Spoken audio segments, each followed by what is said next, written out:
Kementerian Luar Negeri Indonesia sebelumnya mengatakan telah menjalankan rencana kontingensi untuk melindungi warga negara Indonesia di Ukraina. Direktur Perlindungan WNI Kemenlu, Juda Nugraha, mengatakan pihaknya melalui KBRI Kiev telah menjalin kontak dengan 138 warga negara Indonesia di Ukraina. Dalam komunikasi melalui grup WhatsApp, kami mendapatkan info warga negara di sana dalam kondisi aman. Mereka tetap tenang, kata Juda dalam konferensi pers virtual pada tanggal 24 Februari, hari Kamis.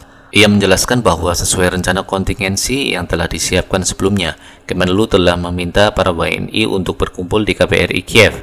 Pihak KBRI juga menyediakan hotline bagi warga negara Indonesia.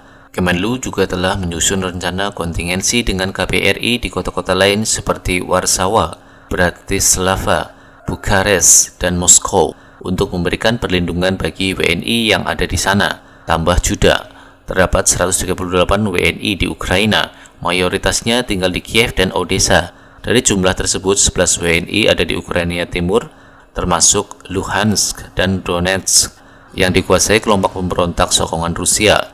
Kita sudah mampu menjalin komunikasi dengan mereka. Kita minta mereka mendekat, berkumpul ke KBRI Kiev. Namun, jika tidak memungkinkan, sesuai dengan rencana kontingensi, ada titik-titik yang sudah didedicate sebagai titik kumpul para WNI kita di kota-kota tertentu, kata Juda. Bagaimana tanggapan internasional? Menteri Luar Negeri Jerman Annalena Baerbock mengatakan Presiden Rusia dan para diplomat topnya bertanggung jawab atas kematian orang-orang tak bersalah di Ukraina dan atas pengabaian sistem internasional. Kami sebagai orang Eropa tidak menerima itu, ujarnya setelah pertemuan para menteri luar negeri di Brussels. Seiring pasukan Rusia mendekati Kiev, Ukraina memohon kepada Barat untuk menjatuhkan sanksi yang lebih cepat dan lebih keras kepada Moskow sebagai hukuman atas serangannya. Zelensky mendesak Eropa untuk menjatuhkan sanksi lebih keras terhadap Moskow. Ia ingin para pemimpin dunia mengeluarkan Rusia dari SWIFT, sistem yang digunakan untuk transaksi bisnis global. Perdana Menteri Inggris Boris Johnson juga mendesak Barat untuk memblokir Rusia dari sistem pembayaran untuk menimbulkan luka sebesar-besarnya pada Presiden Putin dan rezimnya. Tetapi Uni Eropa sejauh ini memilih untuk tidak mengeluarkan Rusia dari SWIFT, dilaporkan karena keberatan dari beberapa negara anggota termasuk Jerman dan Italia.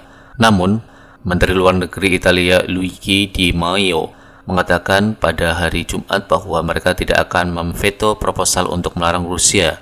Ronde sanksi terbaru dari Uni Eropa juga menyasar kalangan elit Rusia dan mempersulit para diplomatnya untuk melakukan perjalanan ke luar negeri. Rusia telah menanggapi sanksi berat dengan langkah mata dibalas mata, melarang penerbangan Inggris ke dan ke atas wilayah. Apa tujuan Rusia? Menteri Luar Negeri Rusia Sergei Lavrov mengatakan posisi Presiden Vladimir Putin adalah Moskow tidak ingin menduduki Ukraina namun melakukan demilitarisasi.